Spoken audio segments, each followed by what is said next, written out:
All right, in this video study, I want to focus on understanding that there are times when the good trades just don't work. And everything's lining up in your rules, but price action has to reset, readjust. So it does a lot of head faking. And thus, when you have your drawdowns. Go over what happened last night. Came back from and I started to turn on the charts, and the market was just going straight down, and I was like, this is a great opportunity. I did not get involved until this point right here, though, with the NASDAQ. Until right here, as price had tested this low level, I got involved right here as price was consolidating. I was looking for it to come back down to this low here. This was a previous day's low, maybe a week before. And I wanted to see if this consolidation would serve as my stop loss at the top. So when it broke on that pintail, it didn't keep going. It came up. That's when I got in a little bit higher. I was thinking, okay, I'll get a better price on it. So my stop was right above. So I just targeted that red line. That was my first trade. But I want to study that sometimes you can get in the flow of price action and it's going smoothly, and the price action is going perfectly. But you can see a good setup, and it just so happens to be timed that price is going to start chopping around, and you have a series of losses, SOL, series of losses, and that can be frustrating because that's okay as long as they're good setups, as long as they meet your requirements. And I'll show you what I mean by that. And I want to study how could I have avoided that? Because on my 5-minute chart and on my 5,000 tick chart, I want them going in the same direction.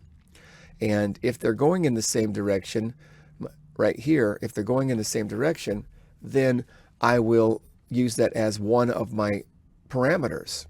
And then I'll go to my exponential system and I'll say, are they going in the same direction? And if they're going in the same direction, I'll say, that's great. Then I'll go to the day chart. Is the day, where's the day at? Is it red? Is it below previous day's levels? If that's going in the same direction, I will be like, okay, I'm ready to take my trade. That's really all I need right there to take the trade. So after that, I'll be looking for a setup like this right here that you're seeing on the screen, something that'll tell me exactly where to get in, where to get out, what my target will be, and all that. Now, when I took that trade, I was like, man, that was actually perfect. And I went to study price action before I took my trade, and I got to this area right here, and I wanted to go, okay, where would I have taken my trade if I was watching this from the very beginning? Because I missed all of this. I literally turned on my computer and price looked exactly like this right here. And I was looking at all my rules, all my parameters. I said, I jumped in it like within 3 seconds. I mean, it was quick. I said, I can't miss this. I jumped in it. I said, kind of quick. I was kind of thinking, man, maybe I'm taking this trade without thinking, but no, all my rules were met and I jumped in it and it worked. Okay. So I said, man, okay, if I would have taken these trades over here, let me show you the trades that fit my rules, fit my requirements, that did not work.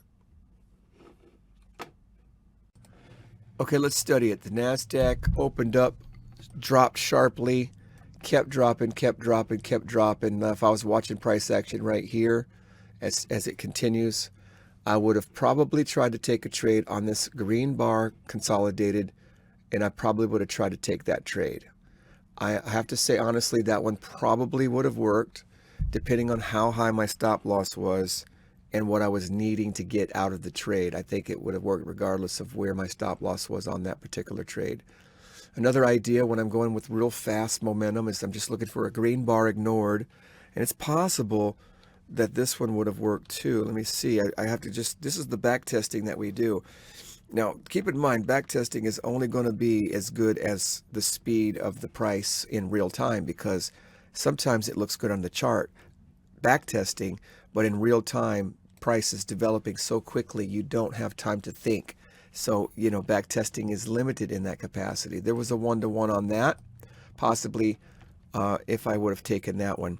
Now I want to study every possible trade that I would have taken, because it's a matter of probability. It's a matter of enduring through your SOLs, series of losses. And you have to understand that if you get into price action at the time the series of losses is about to begin, and all charts have it, every system has it, there's no way of avoiding it. This is why, and this might be the single most important reason why people fail at trading. They don't understand they have to endure these storms, and they can't blow their accounts while these are taking place, because you can't double down, you can't add to your losing trades, you can't do that, and you got to stop trading eventually and reset your mind. This is how you become a better trader. If you can't do that while you're going through your SOLs, then you're never going to get to the next stage of your skills. So let's look here. Let's say I missed this one and I came to open up my computer and it's starting to develop right here. We see another green bar. Has it been ignored yet to the downside? No. Now it has. Is it possible that I could have taken this trade and said, okay, I want to get in on this fast momentum? What happens? I'm just clicking the thing here. Didn't stop me out yet. But now I would actually be in that trade. So there's no reason to look at these other ones, but let's study them. I really want to see what I would hit 1-to-1 and possibly break even. A lot of times the 1-to-1s are just going to be break evens, because I really want more than that. So I'll move my stop down as price continues.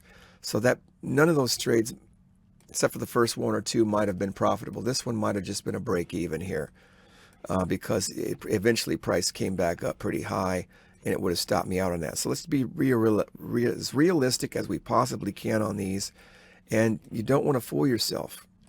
You want to make sure you're honest about your system and honest about your profits and losses, and you want to see how many losses you can take in a row to sustain your system. So this one right here probably would have broke even. If I would have came in and turned on the computer and saw this one, maybe I would have wanted to take that one, and that would have stopped me out. It didn't even get to 1-to-1. Next, we have a trend line break going this way, but where's the green bar ignored? I don't want to just take a trend line break. I want it to come up and turn green, and then I want it to roll back down. That's just the way I do it. Possibly on this little red one here, but I don't know if I would have taken that. I might have, but and I might have been stopped out on it. So let's just be honest. But it's a small loss. Lots of small losses happen. That happens. Okay, so this green bar was ignored. Stop loss up here, and again, I didn't even quite get 1-to-1 before. That would have been a complete and total loss, right? So after that, that would have been possibly a break even, a loss. You're trying to figure out which ones of these would work, hit target, and then by the time we get over here, we have a rotation up. Now moving averages have crossed up, and I don't mind that, because I took a trade last night. Price had crossed up, but it went straight up fast, and it went right up to resistance and started to turn red, and I took that trade, and it was a successful trade, and it could have been one of my best trades. I'll get to that in a minute. It went down about 10 times my risk. I got out at 1-to-1. That's another problem I'm having, and that I have to solve that problem. But when it's just grinding up slowly, and it's just to say it keeps grinding up, and you might get a reversal. I want it to come back down under the moving averages and then give me a green bar ignored. I don't necessarily want to take a green bar ignored if it's slowly grinding up. That's something I need to drill into my mind. Slow grind up. You can see here on the exponentials, well, I'll show you that in a minute. So the next stage is waiting here for it to drop back down like this and then give me a green bar. And then it's down here at the pivot levels. That could break and keep right on going down to my red line target. So I might have taken that if it had broken down below. And it does. So I may have taken that trade right there and possibly taken that trade. I would have been stopped out. Depends on, Let's take a look at how fast that went and where I got in. It went to 1-to-1. I might have put it on break even, but if it went boom, boom real quick, it would have been too quick. So let's just mark this as a loss. Another loss. Where would I get into the next green bar ignored? Let's see if we have one here. Green bars. See, it's too choppy and grinding. Now I'm not trusting it. Here's a situation. Okay, here's the next green bar ignored. But you got to understand, it's just going sideways. So at some point, I want to understand in my thinking and in my system that if price is just chopping sideways and there's a floor under it at resistance, that's what that red line is, it might not be a good idea to keep taking green bars in this range if it's in a range. I mean, if it's in a range, why are you continuing to take in the same area that it's failed over and over and over? So let's just understand that. This is something that this is why I'm making this video, so I can really reason through why I would take multiple losses over and over and over and over and over, and what's causing that. One of the reasons that's causing that is that I'm taking trades when it's ranging and it hasn't really broken through. And so that's a major, major thing that has to be corrected. So I don't know why I had this one circled, probably because I was thinking it broke this area here. It's starting to push down, but with this in the way, this resistance in the way, it hasn't really, maybe I should be asking for it to break this red line and come down and give me the consolidation continuation that I'm looking for. The CC, consolidation continuation, that I'm looking for. And so that could have just simply been a bad idea. Okay, I don't mind losing good trades. You don't want to lose bad trades. You don't even want to take bad trades. So that could have been any trades in this area. Now see, I like this. Now it's below the red line. It's not below this pivot level, but it's given me a green bar. And if it pushes down, I'd want to take that trade. I would, but it didn't. So maybe I would have avoided that trade altogether, which would have been good. Now it's rotating up. Now it's back into the range. Okay, so where would I be taking a trade? We got the top of this range right here. Let's mark it out because we really need to see, why am I taking bad trades? Let's go here and here for the top of these two ranges.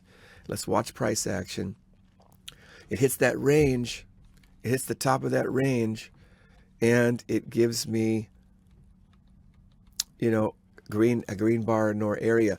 Now I got to ask myself, what's that look like on my exponentials? Because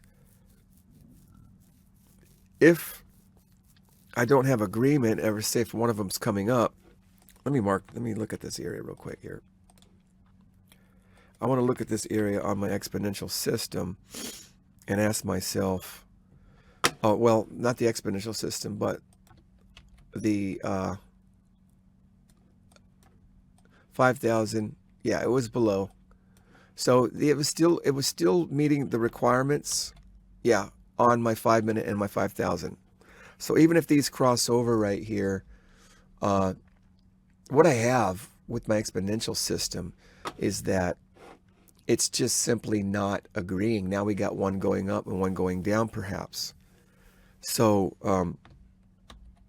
let's take a look at that. I want to really study this because, yeah, right over here is where it was starting to cross over. And therefore, I probably should not be taking the trade. That could have kept me out of these trades. See, it's trending this way. Everything's trending this way, no problem. The higher time chart, the higher tick chart, it's all down to the downside, no problem. But once this happens and it's crossing over, it takes more skill, takes more timing, takes more accuracy, it takes more understanding. And if you don't have that, just wait for it to drop back down underneath. And I did take a trade where it went up higher, and I'll show you that. It worked great. It should have been taken. It should have broken this rule. But what we're seeing now is this like a choppy grinding situation. This is not going that fast for me to really, it did hit resistance though. So there could be a trade here if I think about it. And it worked pretty good for at least a 2-to-1 for a small risk. Okay, so it's climbing up. Let's get rid of this. I just wanted to look at that real quick. Here's the next setup where it fell back below. And here's the first green bar ignored area. You see this green bar, you see it drop down. It did not drop below this level though. So taking that a little too early, I was thinking this green bar was ignored by these red candles, but it did not drop below this area. So I'd have been stopped out. So that's something to think about, something to understand. I don't always wait for levels to be broken when I got the right momentum. And it just, I hate to say feels, but your intuition, you're reading the price action and the speed and the momentum of the price action, and you understand that, yeah, let's get in here. It's going to break the level. And it does break the level. It goes right on down through the bottom. If you don't get that right, you can't take the trade before it does break the level. And even if it does break the level, it doesn't mean it's going to keep going. As we saw right here, it broke the level and did not keep going. Right? So it takes time. This right here, green bar ignored, didn't break the level, would have stopped me out. Now it's still sideways, sideways, sideways, sideways, sideways. Where's the next potential? Here's a falling back below the moving averages. That's what you want. That's what you want. On the exponential over here, it's still below the 20. Is that the 20? Yeah, that's the 20. And it's still below the 20. Let's make sure we understand that. Yeah, but it's kind of it's in the middle. I don't mind it coming up. When you're looking for a big pullback, it's going to come up into your moving averages. On the 5-minute, I've seen it come up. I don't like it to get over the 20. I don't want to see changing directions on the 5 and the 5,000. These are my the higher time charts that I use. Let me see what it was doing in that area. You know, and right here, it was just chopping sideways. Let's see. It was just chopping sideways this whole time. You see, and by the time it started going in my favor, it was coming up into the first moving average. So I was still bearish. There's no reason for me not to be bearish. Right here, it was just still bearish, chopping and grinding sideways. So that's what I'm trying to understand, the chopping and grinding sideways thing here on the lowest of time charts where I'm trying to execute my trades, how I'm getting chopped up and head faked. And what I'm seeing is there's ranges involved. And there's times to wait for pivot levels to be broken and to not get in too early. There's times to wait for it to come back under the trend line, break a trend line, and come back under the moving averages. And then there's times to, like right here, I'm going to be honest with you, right? Where was that at? I'm going to show you right now because I took that trade right here at the top. It shot out massively good. Let's take a look at it. It went right up here, and I took that trade. I think that's the one, or was it down here? Now I don't know where it was at, to be honest with you, because I don't have the trades weren't taken on this computer, so it's hard for me to find it. It might have been over here. Like I think it was right here. See how it crossed up. Let's take a look at this. It crossed up. It went up really, really fast. Everything's quite bullish on that. I want to find that on the exponential one because I think it was, I went to bed. Where was that at? Yeah, it was right here. And you can see how it comes back up over the moving averages. It was right there. Heck, that came back up to my first trade then. Yeah, I guess it did. Yeah, because I was thinking, oh, you know, it came all the way. This is where I took my very first trade. So my second trade, it came all the way back up. And I think I took a small little trade right here too. Yeah, we took a little winner right here. I took a little tiny scalp right here, which worked. And then I waited for this to come all the way back up here. And look at this massive drop. It just kept going down and down and down. I only took a 1-to-1 on this. But what I'm trying to say is there's times when you let it come back up into. There's nothing wrong with letting it come back up into. You're looking for red to take out green when you're shorting. It's going to have to turn green in order for you to do that. I'm trying to avoid all the headaches of a grinding, slow-paced market in a range. I guess that's the best way to put it. Price is going to come back up and look like it's changing directions sometimes. You don't want it to look too much like it's changing directions.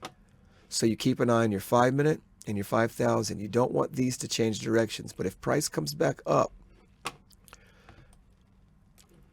let's take a look at that. Here's where it came back up right here. Here's where I took the first trade, I think, to the downside. Where's that at? Yeah, right here on this red candle right here. Right here. It came down. I took a little scalp and it came back up. And look at that, 2 big green candles on the 5-minute chart. 2 big green candles. I'm going to find it over here too. So yeah, it came right back up. Right back up here too. And you can see two big green candles.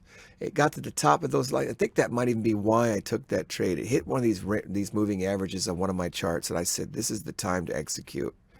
And I took my chance. And it was a very small stop loss, and I got out as soon as it went to 1-to-1 return. Okay?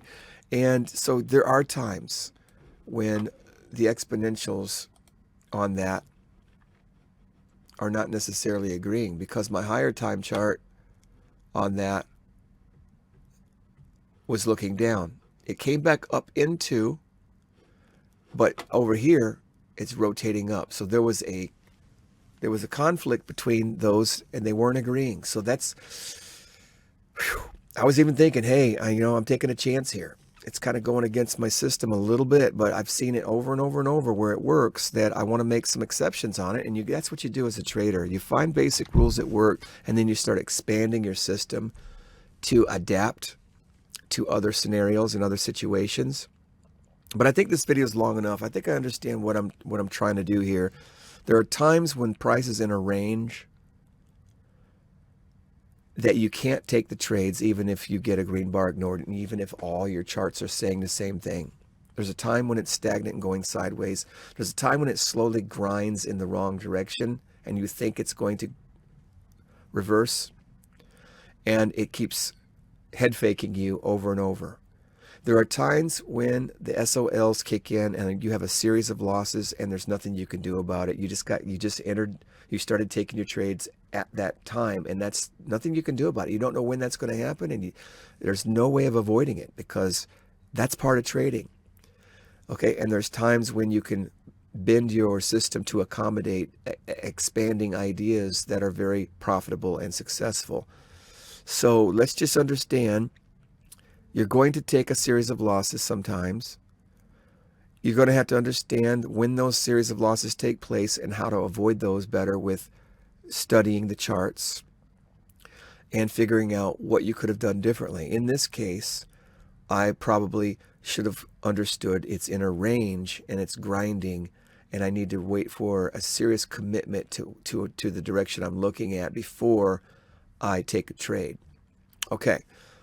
Once you hit a series of losses and you're hitting 3 and 4 and 5 losses, I mean, I've had like 5 losses in a row, finally changed directions and made all that money back, and it was profitable trade for the Apex accounts. And I think that just sticking with it, don't give up, keep studying, give all glory to God, and be thankful, and that's all you can do. All right, I'll see you in the next video, guys. This is over. Peace.